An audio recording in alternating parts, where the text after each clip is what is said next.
یہ بات ہے بھی لاک ڈاؤن سے کچھ ٹائم پہلے کی، 2-4 سال ہوں گے اس بات کو. ہمارے علاقے کے ایک ساتھی ہیں، بے دین بے عمل، کبھی مسجد نہیں آتے، ایک وقت کی بھی نماز نہیں پڑھتے، لیکن مسلمان ہیں بہرحال اور مالدار بھی ہیں. اللہ کی شان، ان کا حج کے اندر نمبر آ گیا. ہمارے مسجد کے جو دعوت و تبلیغ کے کام کرنے والے ساتھی ہیں، احباب ہیں، ان کو پتہ چلا، ان کو بڑی فکر ہوئی کہ یہ شخص، اس کو کچھ نہیں آتا، نہ اس کو الف ب ت سے پڑھنا یہ بھی نہیں آتا، نماز تو آتی نہیں، اور نام آ گیا اس کا حج کے اندر. بھائی وہاں چلا جائے گا، وہاں جا کے کیا عمل کرے گا؟ لہٰذا ہمارے دعوت و تبلیغ کے جو ساتھی تھے، ان کے مشورے سے یہ طے ہوا کہ کیوں نہ اس کو حج پر جانے سے پہلے ایک چلہ لگوا دیا جائے. اس کے 2 فائدے ہوں گے. ایک فائدہ تو یہ ہوگا کہ دین کا درد آ جائے گا، اور دوسرا فائدہ یہ ہوگا کہ کچھ نماز وغیرہ یہ سیکھ لے گا، تو وہاں جا کر کچھ کر تو لے گا. بہت اچھا، طے ہو گیا. سب لوگ ملاقات کے لیے گئے، جا کر کے ان کو مبارکباد دی کہ بھائی بہت مبارک ہو، ہمارے لیے بھی دعا کرنا، سعادت کی اور خوش نصیبی کی بات ہے.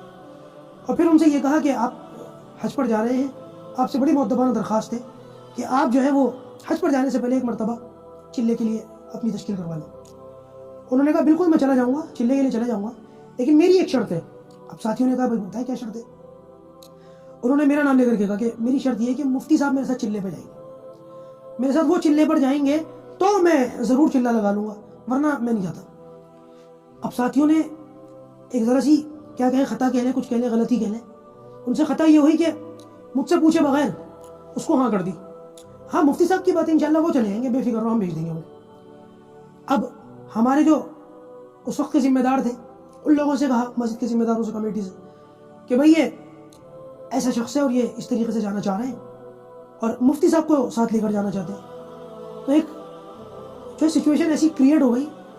یہ ہوا کہ میرے پاس آ گئے اور آ کر کے مجھ سے کہا مفتی صاحب وہ ایک شخص ہے، حج پر جا رہے ہیں، آتا جاتا کچھ نہیں ہے، چلہ لگا لیں گے تو بہت وہ ہوگا، بڑا فائدہ ہوگا، کچھ دین کی فکر آ جائے گی، کچھ کرنا آ جائے گا. اور اس کے لیے ان کے لیے ہم نے چلے کی تشکیل کی، لیکن وہ جانے کے لیے تیار ہیں بشرطے کہ آپ ان کے ساتھ جائیں. اور وہ یہ کہہ رہے ہیں کہ مفتی صاحب کا سارا خرچہ میں اٹھاؤں گا اور مفتی صاحب ہی میرے ساتھ جانے چاہیے. اور پھر مجھ سے یہ کہا گیا کہ مفتی صاحب آپ بالکل بے فکر رہیں، ایسا نہیں ہوگا کہ آپ 40 دن مسجد سے دور رہیں گے تو یہاں مسجد کے اندر کوئی نماز پڑھانے والا نہیں ہوگا، ہم ذمہ داری لیتے ہیں، نماز پڑھنے کے لیے ہم بندہ رکھ لیں گے. اور اس بات سے بھی بے فکر رہیں کہ آپ جب چلے جائیں گے تو 40 دن کی جو اجرت وغیرہ ہوتی ہے مسجد کی طرف سے جو دی جاتی ہے، جس کو تنخواہ کہتے ہیں، وظیفہ کہتے ہیں، وہ بھی آپ کا جو ہے یہ نہیں ہوگا 40 دن کی تنخواہ کاٹ لیں. باقاعدہ یہ الفاظ کہے گئے مجھ سے، وہ بھی باقاعدہ ہم آپ کو پوری دیں گے. اور اس بات سے بھی بے فکر رہیں کہ آپ کے گھر میں آپ کے بیوی بچے اہل و عیال وغیرہ یہ جو ہیں، یہ لوگ جو ہے ان کا بھی ہم گھر کی ضرورتوں کا، تمام چیزوں کا خیال رکھیں گے. آپ بس چلے جائیں، ان کے ساتھ چلہ لگا لیں تاکہ حج کے اوپر ان کا کچھ بن جائے. بس ان کی ایک شرط قبول کر لیں. میں نے وہی میں چلا جاتا ہوں چلنے میں، کوئی حرج کی بات نہیں. ایک شرط آپ نے ان کی مانی، ایک شرط مجھ غریب کی بھی مان لیجیے. کہنے لگے نہیں آپ بے فکر رہیں ہر چیز کی طرف سے. میں نے کہا یہ شرطیں میری نہیں ہیں، اس کی طرف سے تو میں بے فکر ہوں. میری ایک دوسری شرط ہے. وہ کیا؟ میں نے کہا میری دوسری شرط یہ ہے کہ یہ صاحب چلہ میرے ساتھ لگائیں گے تو حج پر بھی مجھے ساتھ لے کر کے جائیں. چلے پر میرے ساتھ جائیں، حج پر بیوی کے ساتھ جائیں، یہ کون سی منطق ہے؟ میں نے کہا ان کی شرط ہے نا کہ وہ میرے ساتھ چلہ لگائیں گے، میری شرط ہے کہ میں چلہ لگا لوں گا، وہ حج پر بھی مجھے لے کر کے جائیں، اٹھائے خرچہ، کریں، ذمہ داری لیں. اب اس صورت کے اندر جو ہے وہ بکھر گیا ساتھی، وہ بندہ بھی بکھر گیا. اب ہوتا یہ ہے کہ نہ وہ ساتھی چلے میں جاتے، نہ وہ ساتھی حج پر جاتے.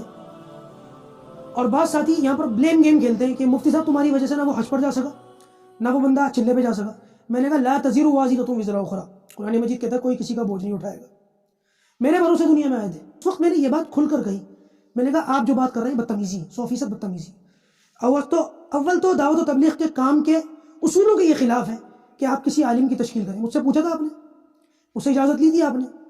اللہ حفاظت فرمائے، دعوت و تبلیغ کا کام بہت مبارک کام ہے. ہماری اس بات کو مخالفت پر محمول نہ کریں خدا کے واسطے، کیونکہ آج حال یہ ہو چکا ہے، اتنی زیادہ ہمیں کسی ایک چیز سے عقیدت ہو جاتی ہے کہ اگر ہم غلط بھی کرتے ہیں تو سمجھانے والا چاہے وہ کتنی ہی اخلاص کے ساتھ سمجھا رہا ہو، وہ مخالف ہی سمجھا جاتا ہے. اور اللہ حفاظت فرمائے، اپنے آپ کو معصوم عن الخطا تصور کیا جاتا ہے کہ ہم سے کوئی غلطی نہیں ہو سکتی، غلطی ہوگی جبھی تو یہ اصلاح کرے گا. تو بھائی یہ بات نہیں ہے. دعوت و تبلیغ کا کام مبارک کام ہے، لیکن یہ ہے کہ آج بہت سارے احباب سے کہیں نہ کہیں کوئی نہ کوئی غلطی ہو جاتی. اسی وجہ سے حضرت مولانا منظور احمد مینگل صاحب، انہوں نے بھی کچھ نوٹس لیے. حضرت مولانا مفتی تقی عثمانی صاحب نے تو باقاعدہ ڈانٹ پلا دی. حضرت نے تو یہاں تک کہا کہ کچھ چیزیں ہیں جن کو اپنے دماغ سے نکال دو ورنہ یہ باتیں تمہیں فرقہ بنا کے چھوڑ دیں گی. باقاعدہ حضرت کے الفاظ یہ نیٹ کے اوپر بھی موجود ہیں. اسی طریقے سے حضرت مولانا الیاس گھمن صاحب، انہوں نے بھی جہاد اور تبلیغ کی الگ الگ ڈیفینیشن بیان کی. کیوں کرنی پڑی علماء کو یہ باتیں؟ وہاں سجاد نعمانی صاحب نے کیوں اس کے متعلق کچھ باتیں کہیں؟ علماء کا اس طرف آنا اور ان باتوں کے اوپر توجہ دلانا اشارہ ہے کہ کہیں نہ کہیں ذاتیوں سے کوئی نہ کوئی غلطی ہو رہی ہے، اس قسم کی غلطی ہے۔ میں بھگت چکا ہوں اس چیز کو، اور بعض ساتھی وہ ایسے بدزن ہوئے جو آج تک ان کی بدزنی ختم ہو، اس کا کچھ بھی نہیں کر سکتا۔ لہٰذا بہتر یہ ہے کہ دعوت و تبلیغ یہ مبارک کام ہے، کریں، اور اکابر علماء کے بتائے ہوئے طرز کے مطابق کریں، ان کے بتائے ہوئے اصولوں کے مطابق کریں، انشاءاللہ اس کے نتائج بہت اچھے آئیں گے، اور آتے ہیں، اللہ کا فضل ہے۔ جتنی بھی دین کی محنتیں ہیں، جتنی بھی تصوف ہے اور مدارس ہیں، مراکز ہیں، مکاتب ہیں، ان میں عمومی طور پر سب سے زیادہ جس کا فیض پوری دنیا کے اندر مسلمانوں کو عام طور پر ملا ہے وہ دعوت و تبلیغ کا کام ہے۔ لہٰذا آپ لوگوں سے میری گزارش ہے کہ اس کام کو اس کے اصولوں کے مطابق ہی کریں۔ پروردگار جو کہا گیا سنا گیا ہمیں ان باتوں پر عمل کرنے کی توفیق عطا فرمائے۔